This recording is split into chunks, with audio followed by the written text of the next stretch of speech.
Okay चलो ध्यान दो, मैं क्या कर रहा हूँ।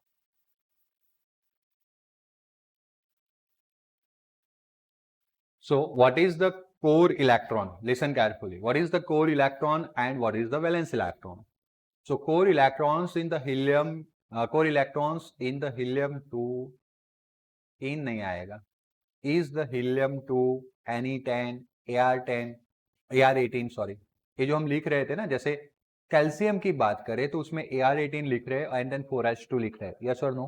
तो this Ar18 is known as core electron, which electron? Core, जो इनर पोर्शन में आ रहे हैं, और this 4s2 is known as valence electron, outer electron, जो बाहर के रीजन में आ रहे हैं। बात क्लियर हुई, यस और नो?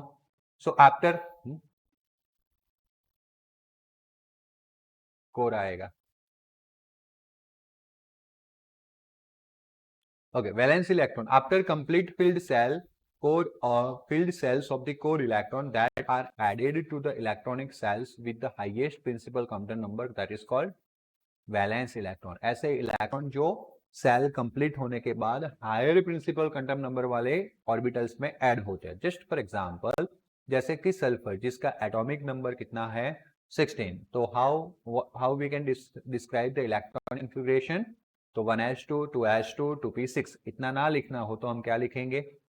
एनी 10 आगे, मैंने बोला था ऊपर हम नहीं लिखते, देखो नहीं लिखा है। ओके, 1s2 2s2 2p6, वो कितना हो गया? 10 हो गया, और हाँ ब्रैकेट करना है। उसके बाद 3s2 आएगा, याद आ रहा है ना? 1s में 2, 2s में 2, और फिर 2p में 6, 10 हो गए। फिर हम आउटबॉक्स के पास जाएंगे, आउटबॉक्स आपको बताएगा बेटा 3s लेके जाओ। फिर हम पॉली के पास जाएंगे, अंकल कितने डाले? तो अंकल बताएंगे 2 इलेक्ट्रॉन डालो, 2 इलेक्ट्रॉन ऐड करो। तो 3s में 2 इलेक्ट्रॉन ऐड कर लिए, ऑर्बिटल फिल हो गया। वापस हम दौड़े दौड़े दौड़े किसके पास जाएंगे? आउटबॉक्स के पास। वो 3s के बाद किसका नंबर देगा? 3p। 3p लेके आए हमने, 3p में 3 टाइप्स होते हैं, तो 3px 3py 3pz रख दिया। फिर हम एक इलेक्ट्रॉन रखे, दूसरा इलेक्ट्रॉन रखने ही जा रहे थे, कौन आया? हुंस बोला इसमें मत रखो, अलग रखो, जब तक सब एक एक नहीं हो जाता तब तक उसको इवन मत करो, पैर मत बनाओ। बात समझ में आया? तो इस तरह से 3p में 4 इलेक्ट्रॉन हमने ऐड किए, क्योंकि p जो है मैक्सिमम कितने इलेक्ट्रॉन ऐड कर सकता है? 6 इलेक्ट्रॉन। गॉट इट ना? सो इस तरह से ये जो एनी बना वो कोर इलेक्ट्रॉन बन गया, क्योंकि उसमें प्रिंसिपल क्वांटम नंबर कौन था? 1s2 2s2 2p6, कम प्रिंसिपल क्वांटम नंबर था। इनर सेल्स, इनर ऑर्बिटल्स हो गए तो उसको कोर कॉन्फ़िगरेशन बोलेंगे। बट जो सबसे हाईएस्ट प्रिंसिपल क्वांटम नंबर है इस कॉन्फ़िगरेशन में, वो कौन सा है? 3। तो हाईएस्ट प्रिंसिपल क्वांटम नंबर वाले ऑर्बिटल वाले जो भी इलेक्ट्रॉन्स है, 2 प्लस दिस 4 6, उसको हम आउटर इलेक्ट्रॉन बोलते हैं या वैलेंस इलेक्ट्रॉन बोलते हैं। गॉट इट ना? So in this 2 electron of 3s and 4 electrons of 3p are which electron?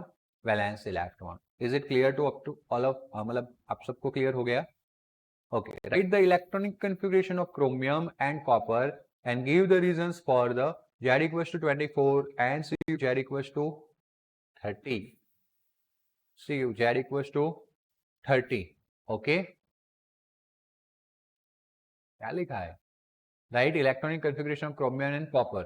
Okay, ये बात ठीक है। गिव द रीजंस ऑफ, ये छोड़ो, ये क्वेश्चन यहां से कट कर देना क्योंकि क्वेश्चन ही गलत है। हम इलेक्ट्रॉनिक कॉन्फ़िगरेशन देंगे और हम दूसरा एक्सप्लेन डाल सकते हैं इसके अंदर कि उनका कॉन्फ़िगरेशन ऐसा क्यों आया, एक्सप्लेन। ओके, तो वो हमें नीचे एक्सप्लेन भी करना। बट बिफोर गोइंग फर्दर, सबसे पहले हमें यहाँ पे कुछ डिस्कशन करूंगा 21 नंबर से लेके 30 के एलिमेंट्स तक की। बात किया था ना कल, 1 से लेके 20 तक तो सीख लिए हमने, और आपने घर पे जाके रेडी भी किया होगा। हा ही ली बे बो का ना ओ फ नी सो मे ए सी हो स क्लो आ पो के। किया? नहीं किया तो घर पे जाके आज वापस करना, 2-3 दिन बोलना। ओके, केमिस्ट्री में तो ज़रूरत है ही है अच्छे से, 12th में भी ज़रूरत पड़ेगी, 11th में तो है ही है। ओके, उसके बाद आता है स्कैनेडियम, कै टी वी क्रम, स्कैटी विक्रम, क्लियर? फे को नी कॉपर जिंक, ना नहीं बोलेंगे नहीं तो गलत लिख के आएंगे। फैकोनी है ना, भरूच जाते हैं ना सब, नाने नी करने है ना, तो वो भरूची लैंग्वेज नी, फैकोनी। Copper zinc. आया समझ में? नाउ लिसन बेटा, इसका एटॉमिक नंबर है 21, इसका 22, बोलते जाइए 25, 26। एटॉमिक नंबर समझ में आया? जितना एटॉमिक नंबर होता है उतना इलेक्ट्रॉन उसके अंदर होता है। आया समझ में? तो 1s2 आपको नंबर कैलकुलेट करते जाना है। मैं कॉन्फ़िगरेशन बोलूंगा, आपको टोटल इलेक्ट्रॉन ऐड करके बोलना है। 1s2, 2s2, 2 + 2 4, बराबर ना? ऐसे बोलना है। 2p6 नहीं 10 हो गया ना, 2p6 कितना हो गया? 10। 10 तक पहुंचे, 3s2 12, 3p6 18, 18 तक पहुंचे, आर्गन कंप्लीट हुआ। Got it? 4s2 20, यहां तक कल बात किया था। 3p के बाद 4s1 4s2, बात क्लियर हुआ? 20 तक आया ना? अब 4s के बाद हम दौड़े दौड़े जाएंगे कौन से अंकल के पास? Out uncle uncle uncle uncle box दो आगे का। तो 4s कंप्लीट हुआ तो कौन सा बॉक्स मिलेगा? 3D। और उसके अंदर एक साथ कितने खाली जगह आएंगे? 5 ऑर्बिटल। यानी कि 3D में मैक्सिमम कितने इलेक्ट्रॉन फिल सकते हैं? 10। आया समझ में? तो नेक्स्ट अपकमिंग 10 इलेक्ट्रॉन्स 3D के अंदर जाएंगे। तो 21 से स्टार्ट करेंगे। तो 21 में क्या होगा? तो सबसे पहले हमने जो इनेट कंप्लीट किया था ना, वो आर्गॉन था 18। उसके बाद 4 स्टार्ट हुआ था क्योंकि इसमें 3p6 कंप्लीट हुआ था, याद आ रहा है ना? तो 4s2, तो ये 18 + 2 20। बात क्लियर हो गया? इसमें लंबा लिखने की जरूरत नहीं है। 1s2, 2s2, 2p6, 3s2, 3p6, उसके यहाँ पे सिंपली क्या लिख सकते हो? आर्गॉन। बात क्लियर हुआ? 20। वैसे 3D उसके बाद होता है, लेकिन होता तो इनर ही होता है ना, 4s के अंदर होता है ना 3D। 3D n = 3 सेल में होता है। फिर n = कौन सा सेल आता है? 4। तो यहां पे क्या है, एनर्जी ज्यादा होने की वजह से 3D पहले फिल नहीं हुआ। पहले फिल कौन हो गया? 4s2, भले दूर था क्योंकि सिमेट्री थी ना उसके पास, तो एनर्जी कम था तो वो जल्दी फिल हो गया। अब 3D भले न्यूक्लियस के नजदीक है लेकिन वो सिमेट्रिक नहीं होता, इसलिए उसकी एनर्जी क्या होती है? 4s के कंपेयर में ज्यादा। 4s के कंपेयर में क्या है? ज्यादा। इसलिए 4s कंप्लीट होने के बाद कौन कंप्लीट होगा? तो अब इलेक्ट्रॉन दूर नहीं, न्यूक्लियस के दूर नहीं, न्यूक्लियस के पास जा रहा है। आया समझ में? एंड दैट्स व्हाई, लिसन, अभी समझा रहा हूं, आगे तो समझना ही है 12th में जाके। ये डी ब्लॉक के एलिमेंट्स है। किसका एलिमेंट है? डी। क्योंकि डी ऑर्बिटल में इलेक्ट्रॉन ऐड हो रहा है ना, इनकी रेडियस कम हो जाती, बाकी एलिमेंट्स के कंपेयर में इनकी रेडियस क्या हो जाएगी? कम। क्यों? इलेक्ट्रॉन नजदीक जा रहा है। इलेक्ट्रॉन नजदीक जा रहा है तो अट्रैक्शन बढ़ेगा, अट्रैक्शन बढ़ेगा तो सेल्स क्या होगी? नजदीक जाएगी, कॉन्ट्रैक्ट हो गए, तो रेडियस क्या हो गई? कम हो गई। बात क्लियर हुई? एक कहीं ना कहीं हमें 11 12 में पढ़ना है, 12 के डी ब्लॉक वाले चैप्टर में पढ़ना है, 12 के अंदर। तब मैं ये बात बोलूं और आपको क्या बोल रहे सर ऐसा लगे तो समझ लो कि हमने कुछ गेन किया नहीं। आया भाई समझ में? मेरे लिए बहुत ही खुली किताबें है, मैं एकदम शिद्दत से पढ़ाता हूँ। इसको याद करके जाना है, छोड़ना नहीं है। और छोड़ दिया तो मैं वापस हैमरिंग करूंगा, ए याद आया मैंने ऐसा बोला था 11 में, है ना? फिर ताली बजाना, यस सर क्या बात है, अभी तक याद रखा है। तो ऐसा आप बोलोगे तो मैं ताली बजाऊंगा। Okay good. चलो कोई बात नहीं। अभी पता चला कि इस एलिमेंट्स के रेडियस क्यों कम होने वाले हैं? क्योंकि इनका इलेक्ट्रॉन कहाँ ऐड होता है? इनर बिट्स में। 4s के बाद किसमें होता है? 3D में। वैसे 4D में ऐसा होता है, 5s के बाद 4D में एंटर होता है, इसलिए सारे डी ब्लॉक एलिमेंट की रेडियस कम हो जाती है। चलो ये बाद का टॉपिक है, हमारे मेन टॉपिक पे आते हैं। तो भाई Ar4s2 3D1, आगे बढ़ते हैं भाई। Ar4s2 3D2, क्लियर हुआ? आइए ना, यस और नो? तो देखो 18 टू 20, 20 एंड 2 हो गया 22। चलो इसका भाई कॉन्फ़िगरेशन क्या होगा? आप बोलते जाओ। Ar4s2, इसको अंदर क्यों लिख रहा हूं समझ में आ रहा है? इनर ऑर्बिट बताने का ट्राई कर रहा हूं। गॉट इट ना? क्यों? क्योंकि अब समझ लो, समझना, मानो कि वेडेरियम में से मुझे उसको पॉजिटिव आयन में कन्वर्ट करना है। किसमें कन्वर्ट करना है? उसको पॉजिटिव में कन्वर्ट करने के लिए अगर मुझे कोई इलेक्ट्रॉन को बाहर निकालना है तो कौन सा इलेक्ट्रॉन बाहर निकलेगा? 4 वाला या 3D वाला? तो भाई एक हॉस्टल है, इस हॉस्टल में सारे इलेक्ट्रॉन रह रहे हैं। आए समझ में? अब हर एक के न्यूक्लियस अलग अलग है, माता पिता, है ना, ध्यान रखने वाले। अट्रैक्शन अलग अलग है, कोई डरता है कोई नहीं डरता है। अब किसी एक इलेक्ट्रॉन को हॉस्टल में से फ्री होना है तो कौन सा इलेक्ट्रॉन जल्दी फ्री हो जाएगा? जिसको डर नहीं है, मतलब न्यूक्लियस जिसका बहुत दूर है। आया समझ में? आप सब जो हो ना, हम सब हॉस्टल में रह रहे हैं, है ना, हॉस्टल के चंगे पंगे, हमारे सबके डैडी मम्मी यहाँ पे ही रह रहे हैं, हालोल में ही, हमारी हॉस्टल भी हालोल में। एक हिदायत अकेला है जिसके मम्मी पापा नडियाद में रह रहे हैं। ओके, तो घूमने के लिए किसको अच्छा रहेगा? फ्री कौन जल्दी हो जाएगा ना? हिदायत। क्योंकि अगर हम घूमने गए, मम्मी पापा ने देख लिया तो हॉस्टल से बाहर निकल गया, गए काम। बात क्लियर हुई? मतलब कि जो न्यूक्लियस से दूर है वो जल्दी से बाहर निकलता है। तो कौन बाहर निकलेगा? 4s। तो 3D को अंदर रिप्रेजेंट करने का मतलब यही था कि 4s आउटर है, भले लास्ट में इलेक्ट्रॉन कहां पे एंटर हुआ? 3D में। अगर निकलने की बात आती है तो सबसे पहले कौन जाएगा? 4s जाएगा। बात क्लियर हुआ? अब डी में भी ऐसा है बेटा, मानो कि 3D 3, तो first electron, second electron, third electron, मानो कि 2 इलेक्ट्रॉन निकल गए और 1 इलेक्ट्रॉन निकलना है, तो ये तो 0 हो गया। अब ये इलेक्ट्रॉन में से कौन निकलेगा? तो जो लास्ट में एंटर हुआ है पहले निकलेगा। जो लास्ट में आता है वो पहले निकलता है, वो तो रूल है ही है। लेकिन अगर ऐसा हो 3D और 4s वाला, तो जो आउटर है वो पहले निकलता है। 2 रूल से इलेक्ट्रॉन बाहर निकलने वाले और पॉजिटिव आयन बनने वाले। Later on we can discuss those things. Okay, good. अब आते हैं क्रोमियम में। अब मैं Ar और 4s2 ना लिखूं तो चलेगा ना? ओके, लेट मी राइट, क्योंकि जरूरत रहेगा। Ar इक्वल्स टू 18 आ गया बेटा, और यहाँ पे क्या आएगा? 4s2, और यहाँ पे क्या आएगा? बट ये रॉन्ग है, ये रॉन्ग है। करेक्ट क्या है? तो 4s में 1 और 3D में 5। एक्सप्लेन करेंगे हम इसको क्यों ऐसा हुआ। चलो 25 में देखो, कई सही नंबर ऑफ इलेक्ट्रॉन सेम रहेगा, क्योंकि मैंने यहाँ पे एक बढ़ाया तो यहाँ पे एक कम कर दिया।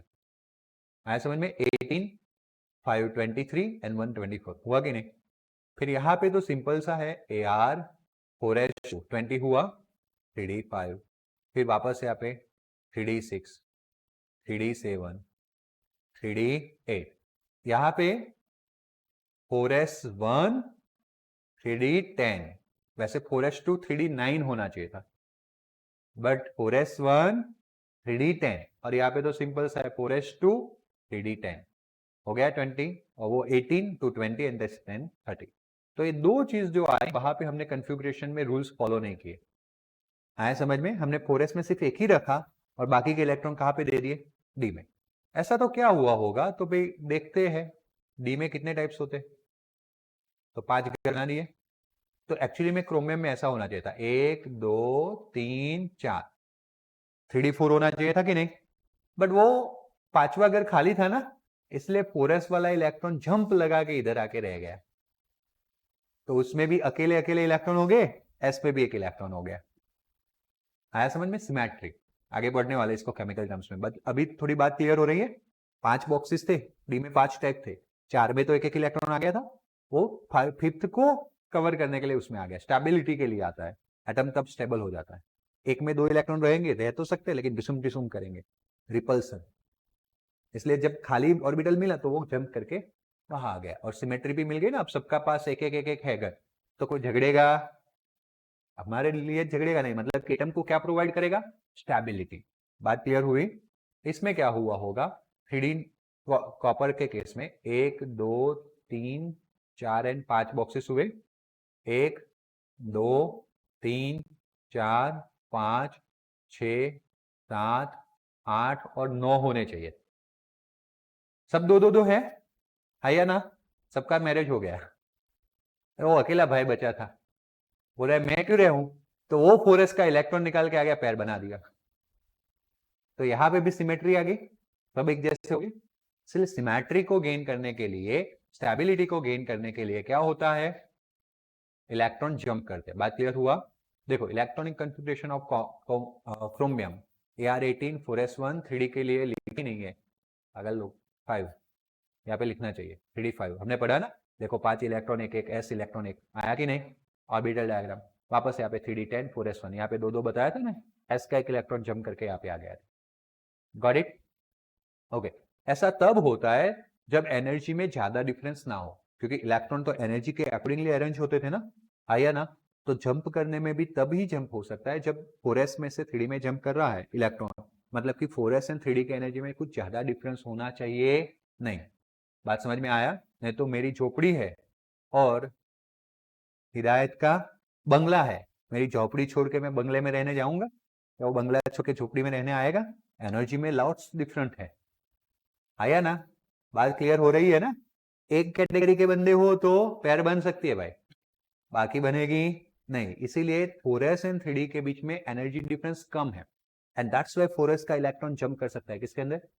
तो ये रूल सब जगह पे नहीं आता है, ऐसे ऑर्बिटल्स में आता है जब एनर्जी डिफरेंस कम हो, निग्लिजिबल हो। बात क्लियर हो रही है ना? दिमाग में जा रहा है ना?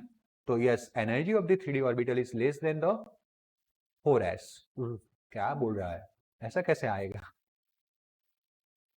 हाँ, यहाँ पे एक काम कर दो, यहाँ पे 4s कर दो, यहाँ पे क्या कर दो 3d। Energy of 4s orbital is less than 3d, इसीलिए तो 4s में पहले इलेक्ट्रॉन गए थे। Okay, is outermost orbit as n equals to 4। Okay, सही भी हो गया। देखो 4s ऑर्बिटल है जिसका एनर्जी कम है किसके कंपेयर में? 3d। ओके, एंड यहाँ पे यहाँ तक खत्म करना है और यहाँ पे लिखना है 4s is the outermost orbital n equals to 4। In the Cr, in the chromium, 3d is the half filled and so more stable. And in the copper, 3d is the full filled and so more stable than the 4s1 used instead of which one? 4s2। तो देखो copper के case में half field है, आधा field है, आया समझ में? और एक फुल फील्ड है। आपको ध्यान रखना है, आगे हम एक्सप्लेन भी करने वाले हैं, देखो स्टेबिलिटी ऑफ रीजन। बट अभी लिए आप याद ऐसा रखो कि हाफ फील्ड और फुल फील्ड सबसे ज्यादा स्टेबल होते हैं। कहने का मतलब P1, P2, P3, P4, P5 and P6 possible है, पता है ना? उसमें P6 एंड P3 ज्यादा स्टेबल है, full field and half field. अब D1, D2, D3, D4, D5, D6, D7, D8, D9, D10, उसमें D10 and D likewise F में 7 एंड 14। ए फील्ड जो होते हैं half field and full field सबसे ज्यादा स्टेबल होते हैं। Got it? Explained by the giving the reasons of stability of completely filled and half filled subcell। Okay, अभी हमें केमिकली या केमिस्ट्री के अकॉर्डिंगली उसको एक्सप्लेन भी करना है कि ऐसा क्यों। तो समझ लो सिमेट्रिकल डिस्ट्रीब्यूशन ऑफ इलेक्ट्रॉन, पहला रीजन है कि जब ऐसा हाफ फील्ड और फुल फील्ड होता है तो सिमेट्रिकल डिस्ट्रीब्यूशन होता है। हाफ फील्ड में एक ऑर्बिटल में एक एक एक एक एक, एक इलेक्ट्रॉन, सिमेट्री हो गई। और फुल फील्ड में हर एक में दो दो दो दो दो दो इलेक्ट्रॉन, सिमेट्री हो गई कि नहीं? एक तो पहले सिमेट्री की वजह से है ना, घर में भाई बहन में झगड़ा कम होता है जब दोनों को सेम चीज मिल जाती है, या दोनों को दो चीज मिल जाए, दो दो, या दोनों को एक एक मिल जाए। तो यहाँ पे ऑर्बिटल्स में तभी रिपल्सन कम होगा जब सबको सेम मिल जाए। बात क्लियर हुआ? आया ना? ओके, समझते जाना।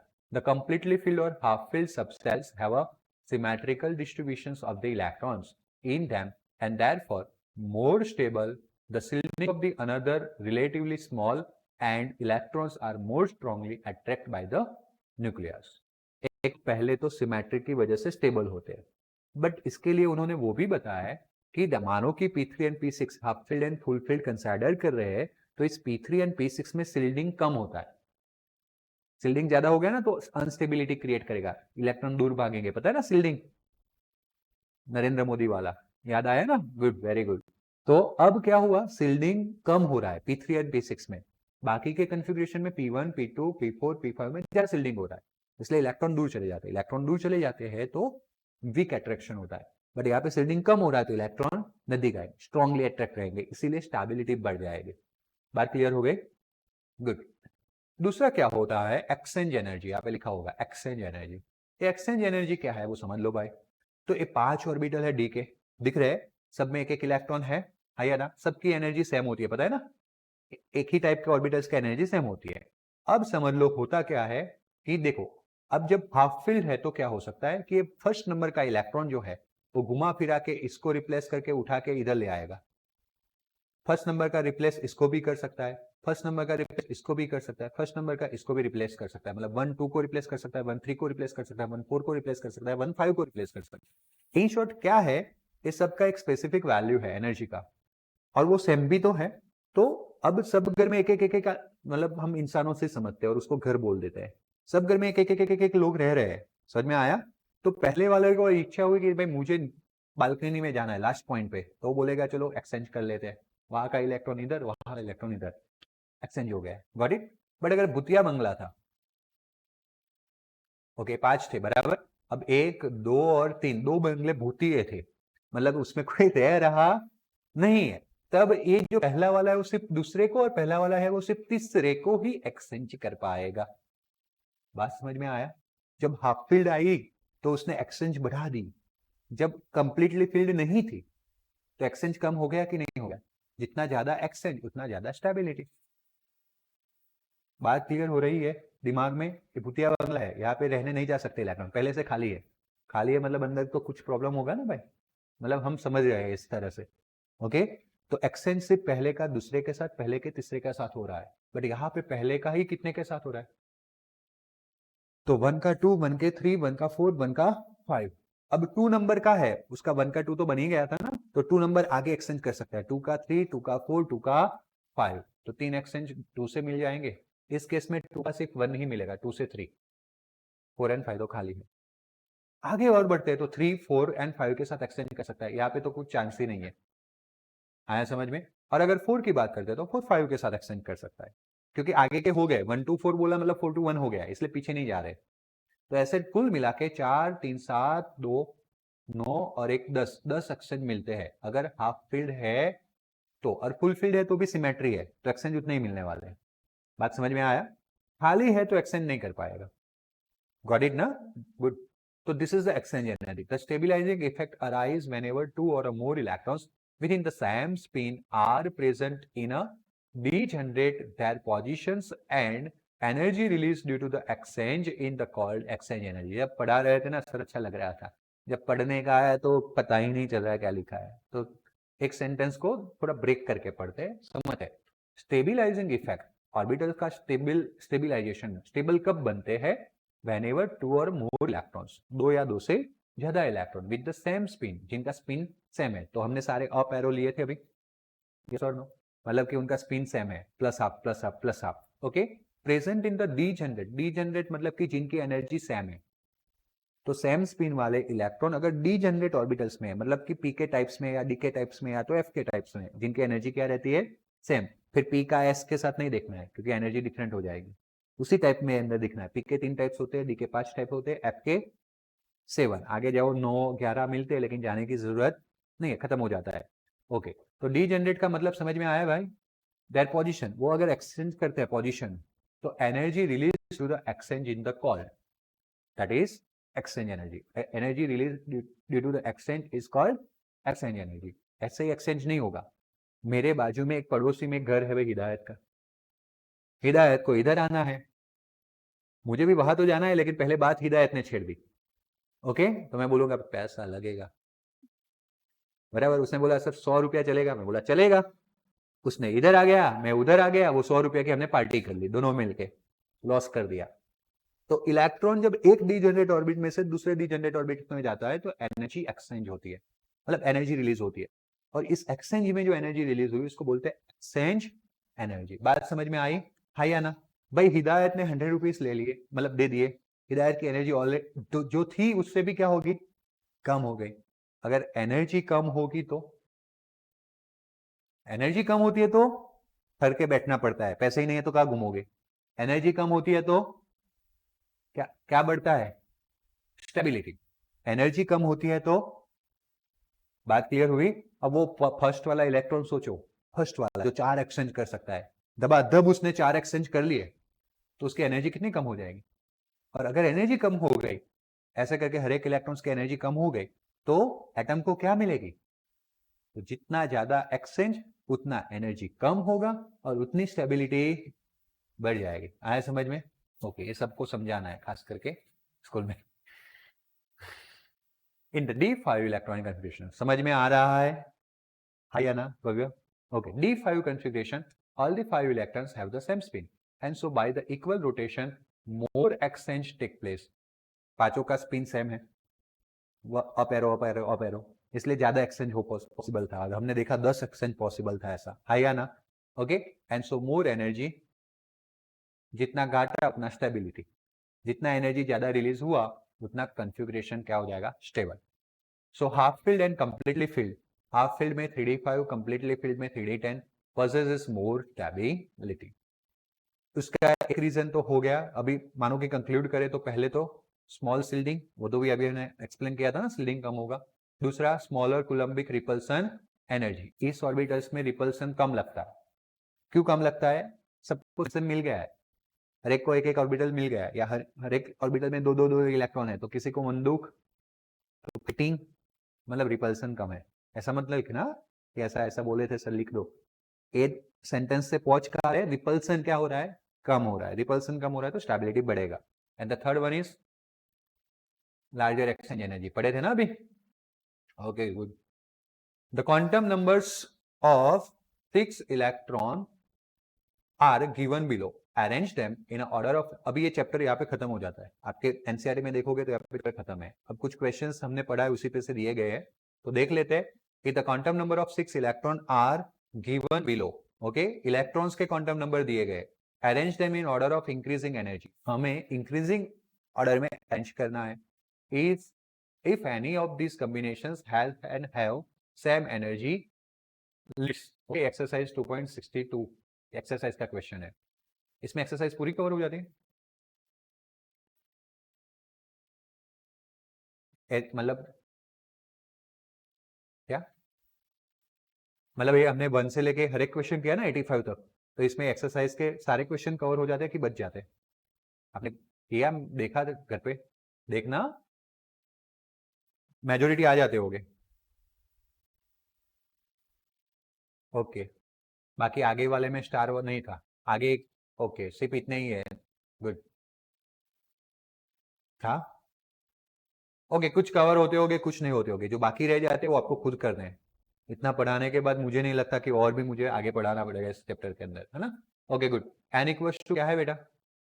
4। एल इक्वल्स टू क्या है? पॉसिबल ही नहीं है। और उन्होंने क्या लिखा है? रुको रुको रुको रुको, तो रुको रुको रुको, तो वो माइनस छोड़ देते, उनकी प्रिंटिंग मिस्टेक है, +2 को लेकर जाएंगे। तो ये हो गया 4, और एन इक्वल्स टू 2 होता है तो डी। तो एक ए जो इलेक्ट्रॉन को रिप्रेजेंट कर रहा है ना, वो कौन सी ऑर्बिटल का है? 4d। एक्चुअली में ए तो जस्ट देखने के लिए है, बाकी पहले दो से डिसाइड हो जाएगा, बराबर ना? यस और नो? 4d सब सेल के अंदर ए इलेक्ट्रॉन होगा। अब ए इलेक्ट्रॉन कहां पे होगा? 3। एल इक्वल्स टू 2, 0 1 2 3, 0 1 2 3, मेरे सामने 0 1 2 3, एस पी डी एफ, 0 से स्टार्ट होता है, तो 2 के लिए कौन आएगा? डी, ऊपर लिखा था वैसे। एक किस में आएगा? 3d में। बात क्लियर हुआ? आइया ना? चलो भाई, ए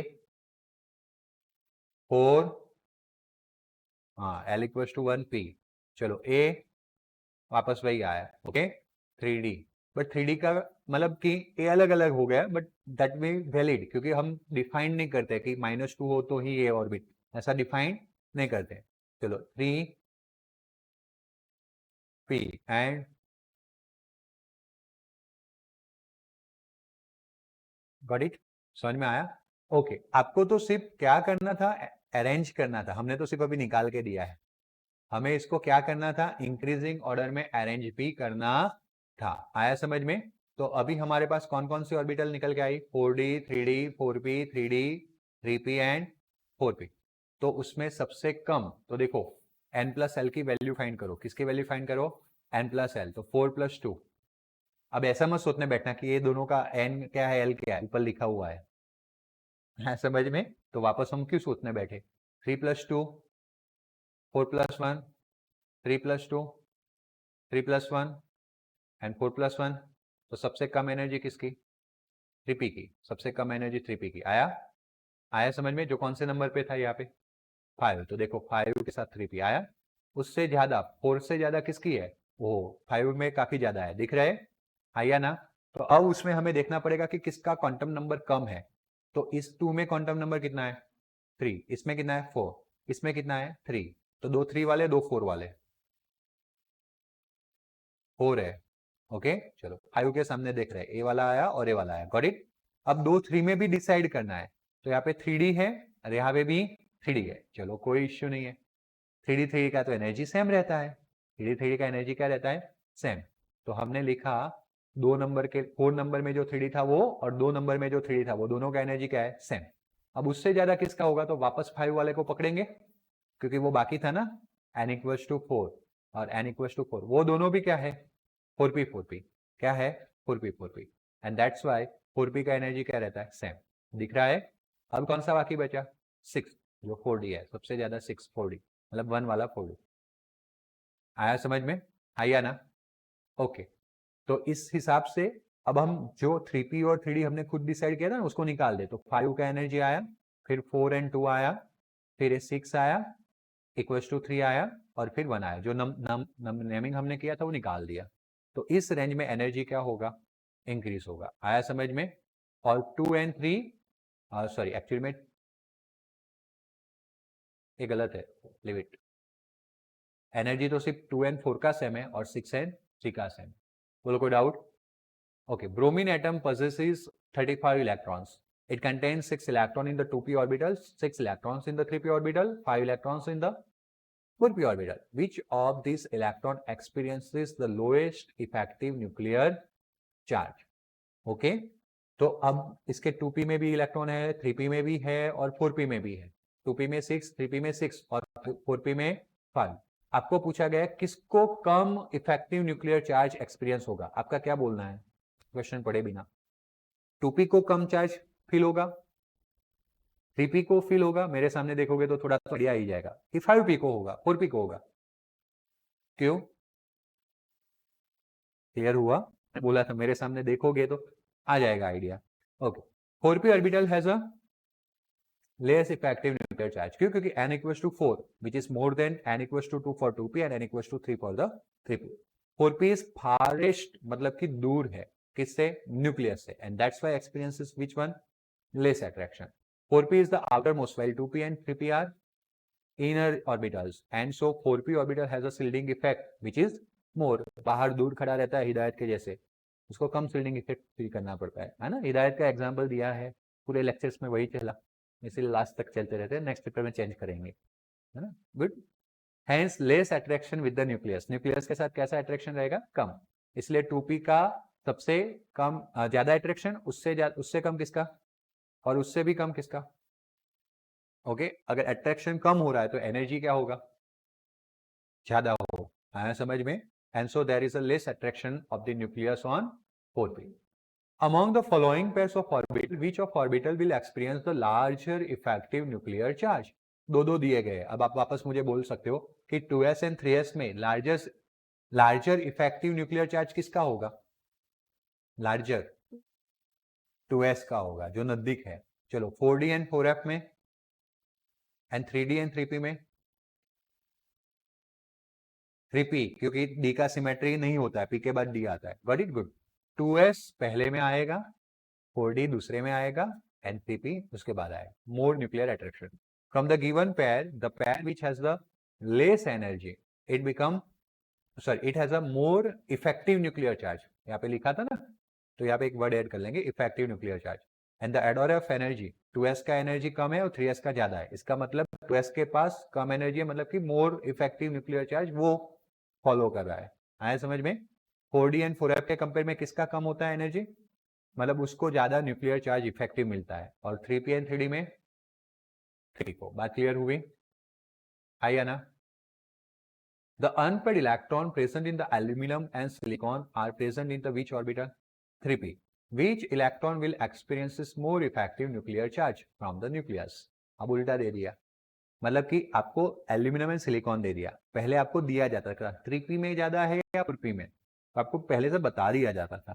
अब आपको खुद पता लगाना है कि एल्यूमिनियम में किस में है और सिलिकॉन में किस में है। तो AC हाईली बेबोकाना ओफनिसो में AC ओके एल्यूमिनियम का नंबर है 13 और सिलिकॉन का 14 तो नियॉन का 10 होता है 3s2 3p1 3s2 3p2 आया समझ में। तो the electron of silicon has a more effective nuclear charge किसके पास ज्यादा इफेक्टिव न्यूक्लियर चार्ज रहेगा सिलिकॉन। ये कैसे क्योंकि दोनों तो 3p में है तो समझो both has the same valence shell and that is n equals to 3 and orbital भी सेम है दोनों के अंदर कौन सा 3p but the atomic number of silicon is more than okay। अब लिसन केयरफुली यहाँ पे इफेक्टिव न्यूक्लियर चार्ज में इलेक्ट्रॉन का कोई रोल नहीं है क्यों क्योंकि दोनों न्यूक्लियस से सेम डिस्टेंस पे एक ही ऑर्बिटल में ना 3p। अब रोल किसका है न्यूक्लियस का। एल्यूमिनियम के अंदर कितने प्रोटॉन है 13 और सिलिकॉन के अंदर कितने हैं, बढ़ के किसके अंदर भाई, सिलिकॉन के अंदर, यानी इसीलिए वो ज्यादा अट्रैक्ट करेगा। जब इलेक्ट्रॉन से बात डिसाइड हो पा रही थी क्योंकि एक ही ऑर्बिटल में आ गए, तो हमने किससे डिसाइड की, एटॉमिक नंबर से, नंबर ऑफ प्रोटॉन से। तो atomic number of silicon is more than the aluminium, so nuclear charge of silicon is more and so there is a more effective nuclear charge on silicon. आया समझ में, silicon पे ज्यादा nuclear charge होगा, effective nuclear charge ज्यादा होगा। Indicate the number of unpaired electron in the phosphorus, silicon, chromium, iron and krypton. Oh, okay, good. Phosphorus तो आपको पता है, हाईली बेबोकाना ओपन इसो से फाइंड करना है, फॉस्फोरस का एटॉमिक नंबर कितना निकल के आएगा। आपको पूछा गया अनपेयर्ड इलेक्ट्रॉन, इसीलिए 3s2 3p2 वाला नहीं चलेगा, ऑर्बिटल डायग्राम चाहिए ही चाहिए। तो आगे नियोन में सब पैर हो गए, फिर 3s2 फिर 3p में 3 आएंगे, ये 10 हो गए, 10 और 2 12 और 3, तो 3 अलग अलग हो गए, आया ना। तो इसमें अनपेयर्ड इलेक्ट्रॉन कितने मिले आपको, 3 मिले। सिलिकॉन का कौन सा नंबर है, तो यहाँ पे कितने आएंगे, 10 2 12 और ये 2। आया समझ में। कन्फिग्रेशन तो मैंने 1 से लेकर 30 का सिखा दिया है। ओके, क्रोमियम का अभी सिखाया था। कितने अनपेयर्ड हो जाएंगे, 5 और 1 6। कितने अनपेयर्ड इलेक्ट्रॉन हो जाएंगे, 6। Fe26 होता है, तो 3d6 था, तो कितने अनपेयर्ड इलेक्ट्रॉन हो गए, 4, क्योंकि 3d6 पता है ना, 1 2 3 4 5 एंड देन 6 पेयर होगा, तो कितने हो जाएंगे भाई, 4। और क्रिप्टॉन जो आपको याद रखना है, वैसे आपको याद ये रखना है, helium, neon, argon, krypton, xenon. Helium, helium बोलो मेरे साथ, neon, argon, krypton and xenon. Xenon का एक्स ही होता है ना। हे नेहा, अगर करने के 0 रन पर आउट करे, अगर क्रिकेट पसंद है तो, अगर कर करके एक बॉलर था, ओके, 0 का एक्सी, ओके, जेरोक्स में एक्सी आता है जेड के जवाब, गॉट इट, लाइक 0 का मैंने एक्सी लिया। हे नेहा, अगर करने के 0 रन पर आउट करे, तो that is the 18 group inert gases, ये सारे इनर्ट गैसेस है, helium, neon, argon, krypton, xenon and radon. इसका ऑक्टेट कंप्लीट होता है, इसीलिए यहां पे ऑलवेज अनपेड पूछे तो 0। आया समझ में, इसलिए शायद एक बार ये ना भी आए तो भी ये बात क्लियर हो जाएगी, है ना। गुड। अब सर एटॉमिक नंबर 36 कहां से याद रखे, चलो इसका याद है 2, okay, plus 8 plus 8 plus 18 plus 18, 2 बार 8 ऐड करना है, 2 बार 18 ऐड करना है, बात क्लियर हो गया, हाँ या ना। ऐसे ऐसे भी पढ़ना है हमें, एलिमेंट्स को रो में भी पढ़ना है, कॉलम में भी पढ़ना है, धीरे करके हम आगे बढ़ने वाले, बट इसमें जरूरत है तो हमने कर दिया। तो 3 2 6 4 0, got it. How many subshells are associated with n equals to 4, n equals to 4 में l इक्वल्स टू 0 1 2 3 आएगा, तो 4s 4p 4d and 4f। आया समझ में, तो कितनी सबसेल्स होगी, जितनी n की वैल्यू हो गई, 4 सबसेल हो गए, 4s 4p 4d and 4f। How many electrons will be present in the subshells of ms -1/2 for n equals to 4। n equals to 4 में ms कितना हो, -1/2, ऐसे कितने हो गए। तो देखो बेटा सिंपल सा है, n इक्वल्स टू 4 हो तो कल बताया था number of electron 2n², okay, इन्होंने नंबर ऑफ इलेक्ट्रॉन 32 आएगा, कितना आएगा, 2n² है ना formula, what is the formula, 2n²। n equals to 4, number of orbitals कितना होता है, that is n², that is 16। आया समझ में। In the each orbital there are 2 different electrons with the plus half and minus half, तो total 32 electrons है, तो 32 के 2 पार्ट्स बन जाएंगे, 16 16 प्लस हाफ 16 के लिए और माइनस हाफ दूसरे 16 के लिए। इसीलिए जिसका spin quantum number minus half हो, वैसे कितने इलेक्ट्रॉन्स प्रेजेंट हो गए, 16। आया समझ में, आ गया ना। आपको यहाँ पे प्लस हाफ पूछे तो भी कितना आएगा, 16, आपको टोटल पूछे तो 32, गॉट इट, ओके।